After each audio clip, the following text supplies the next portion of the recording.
Lenin நீங்கள் சொல்லுங்கள். அதாவது தமிழ்நாட்டில் இப்படி ஒரு நிலைமை வரும், இப்படி ஒரு பிரச்சனையை பற்றி நாம் விவாதிப்போம் அப்படிங்கிற சிந்தனை வந்து ஒரு 7-8 ஆண்டுகளுக்கு முன்பாக நம்மகிட்டலாம் இருந்திருக்காது. இப்படி ஒரு சிக்கலை வந்து தமிழ்நாடு அரசு கையாண்டு கொண்டுகிட்டு இருக்குது. அதனுடைய கூட்டணி கட்சியாக நீங்கள் வந்து கடுமையாக அதற்கு நீங்கள் ஆதரவு தெரிவிச்சிருக்கீங்க. விமர்சனமும் கடுமையாக நீதித்துறையினுடைய தீர்ப்பின் மீதும் வந்து விமர்சனம் பண்ணியிருக்கீங்க. உங்களுடைய கருத்துக்கள்? நீதித்துறை என்பது என்னென்னா பிரச்சனைகளுக்கு தீர்வு சொல்வது. ஆனால் இங்கே என்னென்னா பிரச்சனைகளே பெரிதாக்கி தீ வைக்கிற வேலையை செய்திருக்கிறது. நீங்கள் கூட சொன்னீங்க ஆரம்பத்தில், நீதிபதிக்கு உள்நோக்கம். நீதிபதிக்கு ஒரு வெளிநோக்கம் இருக்கிறப்போ உள்நோக்கம் கற்பிப்பது தவறல்ல. தவறு. அவருக்கு வெளிநோக்கம் மிக தெளிவாக தெரியுது. இந்த சமூகத்தை பதட்டத்தில் வைக்கணும், மத கலவரங்களை கொண்டு வர வேண்டும். ஏற்கனவே நம்ம வழக்கறிஞர் சொன்னதான், 2 பேர் அடங்கிய ஒரு தீர்ப்பு இருக்கிறப்போ ஒற்றை நீதிபதியினுடைய தீர்ப்பு எப்படி அதை ஊறு செய்யும், அது எப்படி மாற்றும்? இது வந்து ஒரு எக்ஸஸ், இன்னும் சொல்ல போனால் ஒரு மிக மோசமான ஒரு ஜுடிஷியல் அவுட்ரீச், பயாஸ்டு ஜுடிஷியல் அவுட்ரீச்சாக பார்க்குறோம். இது அவருக்கு ஒரு நோக்கம் இருக்குது, அதற்காக வழங்கப்பட்ட ஒரு தீர்ப்பு தவிர இது தீர்ப்பு அல்ல, இது நீதியின்பால் வந்த தீர்ப்பும் அல்ல. 2வது விஷயம், காலங்காலமாக 100 வருடமாக வெள்ளைக்காரங்காலத்திலேருந்து அந்த பிரச்சனையை வந்து கையாண்டு சுமூகமாக நடந்திருக்கு. நான் கேட்குறேன், பொப்பிலி அரசர் ஆண்டிருக்காரு, அப்போ அங்கேயே தான் நடந்திருக்கு. அதுக்கு பிறகு டாக்டர் சுப்பராயன் நீதி கட்சி ஆட்சி காலத்தில் அங்கேயே தான் நடந்திருக்கு. தியாகராயா இருக்கும் போதும் அங்கே தான் நடந்திருக்கு. அதெல்லாம் விடுங்க, உங்களுடைய ஆன்மீக தந்தையை சொல்லுவோம், ராஜாஜி காலத்தையும் அங்கே தானே ஏற்றப்பட்டிருக்கு. காமராஜர், இப்போ சொல்கிறீங்களே எல்லாருக்கும் காமராஜருடைய புகழ் பேசுகிறீங்களே, காமராஜர் ஆட்சி காலத்தில் அங்கே தானே, பாஜக நண்பர்களை கேட்குறேன், காமராஜர் காலத்துலேயும் அங்கே தானே ஏற்றப்பட்டிருக்கு. எம்ஜிஆர் அவர்கள் காலத்தில், ஜெயலலிதா அவர்கள் காலத்தில், கலைஞர் அவர்கள் காலத்தில், தொடர்ந்து எடப்பாடி அவர்கள் காலத்தில், இன்னும் சொல்ல போனால் ஓபிஎஸ் காலத்தில், எல்லா காலத்தையும் வந்திருக்கு. அப்போயெல்லாம் வராதது இப்போ எப்படி திமுக இந்து விரோதம்? திமுக இந்து விரோதம் தான். எந்த இந்துக்கு தெரியுமா? அங்கே தான் பிரச்சனை. இடஒதுக்கீட்டுக்கு நிற்பது திமுக, இடஒதுக்கீட்டை சட்ட ரீதியாக கொண்டு வந்தது திமுக. எந்த இந்து இடஒதுக்கீட்டுக்கு புறம்பாக கல்வியில் வேலைவாய்ப்பில் இல்லாத ஒடுக்கப்பட்டிருக்கிற தாழ்த்தப்பட்ட பிற்படுத்தப்பட்ட மிகவும் பிற்படுத்தப்பட்ட இந்துக்களுக்காக இன்னும் இருக்கிறோம். அதை தான் இந்த அரசு செய்திருக்கிறது, அதை அப்லிஃப்ட் பண்ணியிருக்கு. அப்போ நீ இந்து விரோதம் அப்படின்னு சொன்னீங்கன்னா ஒடுக்கப்பட்ட மக்கள் விரோத கருத்தை நீ இந்துத்துவா பேரில் வைக்கிறாய். நீங்கள் வைப்பது வந்து ஆலய வழிபாட்டுக்கு அல்ல, ஒரு ஆகம விதி என்று நீ காட்டுறது கூட வழி இல்லாத ஒரு இடத்துல நீங்கள் நிற்கிறீங்க. இல்லை, நீங்கள் ஒரு விளக்கு தானே எரிய விட்டுட்டீங்கன்னா அதிகபட்சம் ஒரு 5 மணி நேரத்தில் முடிகிற பிரச்சனையே நீதிமன்றத்தில் போய் சுப்ரீம் கோர்ட் வரைக்கும் திமுக இதை இழுத்தரிச்சிட்டு போயிட்டு இருக்காங்களே, ஏன் வந்து இப்படி விளக்கு தானேன்னு நீங்கள் விட்டுட்டிங்கன்னா எத்தனை குடிசைகளை எரிச்சிருக்கு. எந்த மாளிகையும் விளக்கு எரிக்காது, ஆனால் குடிசைகளை தான் எரிக்கும். அதான் விளக்கினுடைய போக்கு. இது வந்து சாதாரண மக்கள், அடித்தட்டு மக்கள், உழைக்கிற மக்கள், இன்னும் சொல்ல போனால் சியான்களுக்குள்ளேயே பிரச்சனை கொண்டு வருவதற்கான முயற்சி. அது நடக்காது, ஒரு விதம் நடக்க விட மாட்டோம். மதுரை மண்ணுக்குன்னு ஒரு மரபு இருக்கு, அங்கே தான் சங்கம் வைத்து தமிழை வளர்த்த இடம். இறைவனையே பார்த்தபோது நெற்றிக்கண் திறப்பினும் குற்றம் குற்றம் என்று சூளுரைத்த இடம். நீங்கள் நீதிபதி என்ன பண்ணிட முடியும்? எனவே இறைவனே வந்து தவறாக சொன்னாலும் திருத்திய இடம் அது. நீதிமன்றம் தவறாக ஒரு தீர்ப்பளித்தா திருத்தாதா? திருத்தம். அதற்கான இடம் தாங்க அந்த இடம். இப்போ சொல்கிறேன்னா, சங்க இலக்கியங்களை எடுத்து பாருங்க, எங்கெங்க இருக்குது, எந்த இடத்துல அது சொல்லப்பட்டிருக்கு? தான் கேட்டார், அகநானூறு எதை பற்றியது? அக உணர்வை பற்றியது. எந்த காதல் பாட்டில் அது இருக்கு சொல்லுங்க பார்க்கலாம். புறநானூறு என்ன? வீரத்தை பற்றி பாடுவது. எந்த இடத்துல அது இருக்கு? அப்போ உங்கள் நோக்கம் அதுவல்ல. நான் கேட்குறேன், இந்த இந்து முன்னணி ஜந்து முன்னணிகள்லாம் பார்த்து ஒரே ஒரு கேள்வி வைக்கிறேன். இப்போங்க 60 ஆண்டு கால பழமையான ஜல் விஹார்னு டெல்லியில் பழமையான தமிழ் மக்கள் இன்னும் கிட்டத்தட்ட 3000 குடும்பம் இருக்குது. தமிழ் மக்கள் வழிபாட்டு தலமாக இருந்த ஒரு பிள்ளையார் கோயில் இடிச்சிட்டாங்க. அந்த இடத்த கொண்டாந்து புல்டோசர் வச்சு இடிக்குது அங்கே இருக்கிற அரசு. இந்த ஜங்கி பொங்கிகள்லாம் ஏன் அங்கே போகலை? அந்த வழிபாட்டு தலத்தை பிள்ளையார் கோயிலை இடிக்கிறாங்க. பிள்ளையார் மட்டும் பாஜக ஆட்சியில், அனுமார் கோயிலையும் பாஜக ஆட்சியில், ராமபக்தர் ஆட்சியில் நடந்தது. இங்கே இருக்கிற இந்த சங்கி புங்கி இந்த இவங்கெல்லாம் அங்கே போய் போராடி தமிழ் மக்களுடைய வழிபாட்டு உரிமை காத்திருக்கலாமா? இல்லையே. அங்கே இருக்கிற தமிழ் அமைப்புகள், இடதுசாரி அமைப்புகள், முற்போக்கு அமைப்புகள் தான் நின்று அதுக்கு போரிட்டாங்க. அவங்க குடிசைகளையும் அழிச்சாங்க. அவங்க நோக்கம் என்ன? அந்த இடத்த கைப்பற்றணும். 60 ஆண்டுகளாக வாழ்ந்துக்கிட்டு இருக்காங்க. அப்போ அதுக்கு இடங்களாக கடவுளே வந்தாலும் அப்புறப்படுத்தக்கூடிய ஒரு இடம் தான் பாஜக. சமீபத்தில் ஒன்றுங்க, ஆர்எஸ்எஸ்க்கு ஒரு பெரிய கட்டடம் கட்டிக்கிட்டு இருக்காங்க, கிட்டத்தட்ட 300 கோடி ரூபாய்க்கு டெல்லியில். 1400 வருஷம் பழமையான கோயில், பார்க்கிங் வசதிக்கு அது இடைஞ்சலா இருக்குன்னு இடிச்சிட்டாங்க போன வாரம். அப்போ கடவுள் அல்ல அவர்கள் பிரச்சனை, தனக்கு எதிராக கடவுளே வந்தாலும் அப்புறப்படுத்தக்கூடியவர்கள் தான் சங்கிகள். எனவே அங்கே ஆன்மீகம் இல்லை. என்னுடைய தெளிவான பார்வை என்னன்னா, அது ஆன்மீகம் சார்ந்து வருவதல்ல, அடாவடித்தனமான கலவர நோக்கில் ஒரு அரசியல் முன்னெடுப்பாக அவங்க முன்வைக்கிறாங்க. எப்படி பாபரி மசூதியில் தொடர்ந்து இந்த பிரச்சனையை கொண்டு வந்து வெற்றி அடைந்தார்களோ அதே போல் தமிழ்நாட்டில் நான் கேட்குறேங்க, உச்சநீதிமன்றமே தீர்ப்பு சொன்னிச்சு, எங்கே நம்ம கேரளாவில் ஐயப்பன் கோயிலில் பெண்கள் வழிபட செல்லலாம். இன்று வரை ஏன் அதை எதிர்த்து போராடிட்டு இருக்கிறீங்க? நீங்கள் அங்கே ஆகமத்தை எதிர்த்து தீர்ப்பு வர்ற போது ஆகாத ஆகமத்துக்கு நிற்கிறீங்க. இங்கே ஆகம வழியில் ஒரு அரசு நிற்கிது. பண்டைய காலம் கிட்டத்தட்ட 100 ஆண்டுகளாக 2014 தீர்ப்பு, 2017 தீர்ப்பு எல்லாம் தெளிவாக சொல்லிடுச்சு.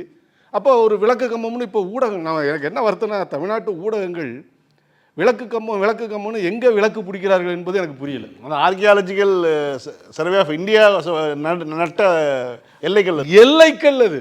மலை மேலே எல்லைக்கல் சின்னதாக இருந்துச்சுன்னா தெரியாது, கீழேருந்து ஏறுறப்பவே தெரியணும். அது அதற்காக வைக்கப்பட்டதான். இன்னும் சொல்ல போனால் அதில் விளக்கு கூட வைக்கலாம். ஏன், எதுக்கு விளக்கு வைக்கிறாங்க? இரவுல பார்க்குறப்போ தெரியணுங்கிறதுக்காக. அப்போ இந்த நோக்கத்தோடு வைக்கப்பட்ட ஒன்றை தங்களுக்கு சாதகமாக விளக்கு தூண் என்று ஒரு குறிப்பிட்ட நபர்கள் சொல்வார்கள் என்றால் நீதி எங்கே போகிறது? இதுதான் என்னுடைய கேள்வி. எனவே எல்லாவற்றையும் நீங்கள் எடுத்து பாருங்கள். நான் கேட்குறேங்க, இடஒதுக்கீடு உயர் ஜாதியினர் மட்டும்தான் லேட்ரல் என்ட்ரியில் வரலான்னு சொன்ன போது துடித்தது திமுக எதிர்க்கட்சிகள். அதனால் பின்வாங்கினார். ஏன்னா அந்த 45 பேரும் உயர் ஜாதியை சார்ந்தவர்கள். மருத்துவ மேல் படிப்பில், எம்டியில், எம்எஸ்ல இதுவரை இருந்த தமிழ்நாட்டினுடைய மரபு வழியாக இருந்த இடஒதுக்கீட்டை அழித்தொழித்து மோடியின் ஆட்சியில் 3 ஆண்டு காலம் 8000 பேருக்கு சாதாரண ஏழை எளிய நடுத்தர பிற்படுத்தப்பட்ட மிகவும் பிற்படுத்தப்பட்ட தலித் மாணவர்களுக்கான உரிமை காவு வாங்கப்பட்டது. அதை எதிர்த்து போரிட்டது யார்? இந்த இந்து முன்னணியா, பாஜகவா? யார் போரிட்டது? இந்த அரசு தான். அதில் வெற்றிகரமான தீர்ப்பை பெற்றிருக்கிறோம். அப்போ சமூகத்தில் யாருக்கு என்ன கிடைக்க வேண்டும் என்பதில் மிக தீவிரமாக சிந்திக்கக்கூடிய ஒரு ஆட்சியாக இருக்கிறது. நான் சொல்கிறேன், இந்த நீதிபதியை பற்றி அவருக்கு ஒரு ப்ரிடசன்ஸ் இருக்குது. ஏற்கனவே எச்சில் இலையில் உருண்டதை என்ன சொன்னார்?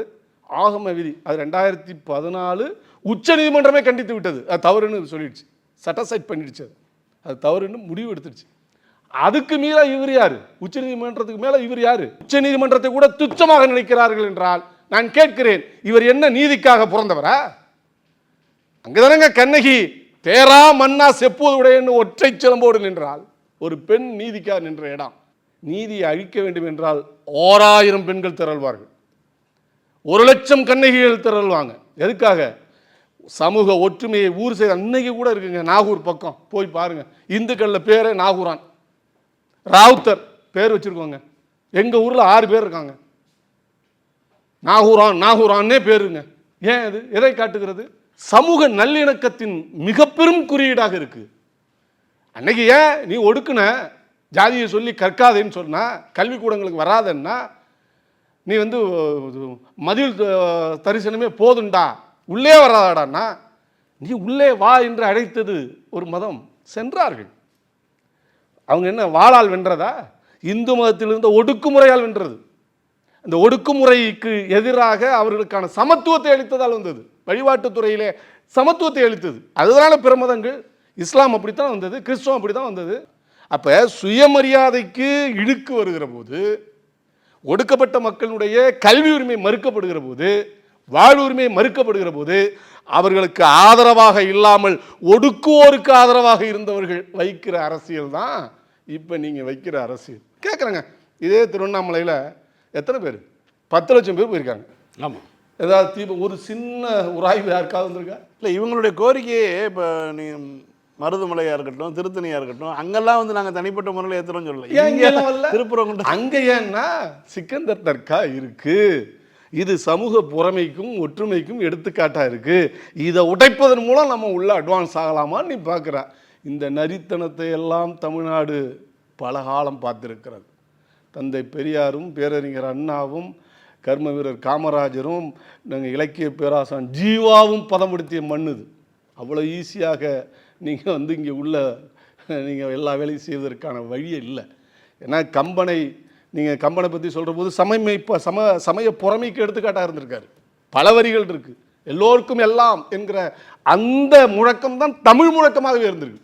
நீ எல்லோருக்கும் எல்லாமா சொல்றா, எல்லோரும் எனக்கு என்று சொல்லக்கூடிய முழக்கம் உன்னுடைய முழக்கம். எல்லாமே உயர் சாதியினருக்கு என்று முழங்குவது உன் முழக்கம். ஆனால் எல்லோருக்கும் எல்லாம் என்பதுதான் தமிழ் முழக்கம்.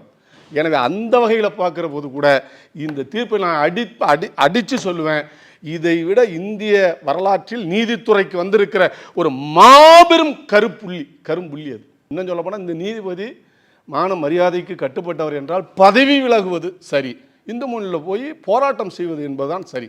நீதிமன்றத்தில் உட்கார்ந்து கொண்டு அங்கே உங்கள் சித்து வேலைகளெல்லாம் காட்ட வேண்டாம், நேரடியாக வாங்க. எங்களுக்கு தெரிகிறது நீங்கள் எந்த கவுனில் வந்தாலும் நீங்கள் யார் என்பது எங்களுக்கு தெரிகிறது. வாங்க வெளியில் பார்க்கலாம், அதுக்கு தயாராக இருக்கும். ஏற்கனவே ஒரு தீர்ப்பில் உங்கள் தீர்ப்பை பற்றியே நீங்களே பேசியிருக்கீங்களே ஒரு ஆக்சிடென்ட் கேஸில். அது எதை காட்டுகிறது? உங்களுக்கு வேணும்னாக்கா சனாதானத்தை பேசுவீங்க. எனவே இந்த தீர்ப்புகள் திருத்தப்படும். திருத்துகிற வரை மக்கள் மன்றம் ஓயாது, மக்கள் போராட்டம் ஓயாது. ரொம்ப டென்ஷனான ஒரு மூடில் இருக்கீங்க. டென்ஷனே இல்லை, டென்ஷனை ஏற்படுத்தியதுனால இதுதான். இந்த நீதிபதியோடைய தீர்ப்பு 2022 தஞ்சாவூர் பக்கம் மைக்கேல்பட்டின்னு ஒரு ஊர். அங்கே ஒரு மாணவி தற்கொலை செய்து இறந்து போனார். இல்லை, கட்டாய மதமாற்றத்தால் தான் தற்கொலை செய்து கொண்டார்னு சங்கிகள் போனாங்க. அண்ணாமலை அதுக்காக படையெடுத்தார், உங்களுக்கு தெரியும். இவர் தான் அந்த வழக்கையும் கையாண்டார். அதில் சொன்னார், மைக்கேல்பட்டிங்கிற பேர்லேயே இது நடந்திருக்கும்னு தெரியுது. எப்போ எதையும் விசாரிக்காமல் முன்கூட்டியே அனுமானித்து ஒரு சங்கி எப்படி சிந்திப்பானோ அதே சிந்தனையில் இருக்காருங்கிறதுக்கு இது எடுத்துக்காட்டு. ஆமாம், போட்டு வெத்தலையில் மை போட்டு பார்த்து அதனாலேயே மதமாற்றம் இருக்கும்னு சொல்லி தான் சிபிஐ கொடுத்தாரு. தமிழ்நாடு அரசு சிபிஐ கொடுக்கக்கூடாதுன்னுச்சு, நாங்கள் விசாரித்து கொண்டிருக்கிறோம்னுச்சு, கொடுத்தாங்க. ஆனால் சிபிஐ அது சம்மந்தமாக எல்லாம் விசாரித்து 141 பேரிடம் விசாரணை, 265 ஆவணங்கள், 7 பொருட்களை கைப்பற்றி மதமாற்றத்திற்கான எந்த முகாந்திரமும் இல்லைன்னு அவங்க முகத்திலே குத்திடுச்சு அவங்களுடைய சிபிஐ. அதுக்கு பிறகாவது அண்ணாமலை மன்னிப்பு கேட்டிருக்கணும் தமிழ் மக்கள்கிட்ட, மன்னிப்பு கேட்கல. இந்த நீதிபதி இன்ன வரலையும் அதில் தான் இருக்கார். வெட்கப்படணும். இங்கே கிறிஸ்தவர்கள் என்றால் இங்கே கிறிஸ்தவர்களுக்கு எதிராக, அங்கே இஸ்லாமியர்களுக்கு என்றால் இஸ்லாமியர்களுக்கு எதிராக. இதுதான் அவங்களுடைய மதவெறி அரசியலினுடைய மைய புள்ளி. அந்த நரம்பு மண்டலத்தின் மைய மண்டலத்தை உடைப்போம். அதற்கான வேலை தான் இன்றைக்கு தமிழ்நாடு அரசு தொடர்ந்து செய்கிறது. நிச்சயமாக தமிழ் மண்ணில் அதற்கான எந்த இடமும் இல்லை.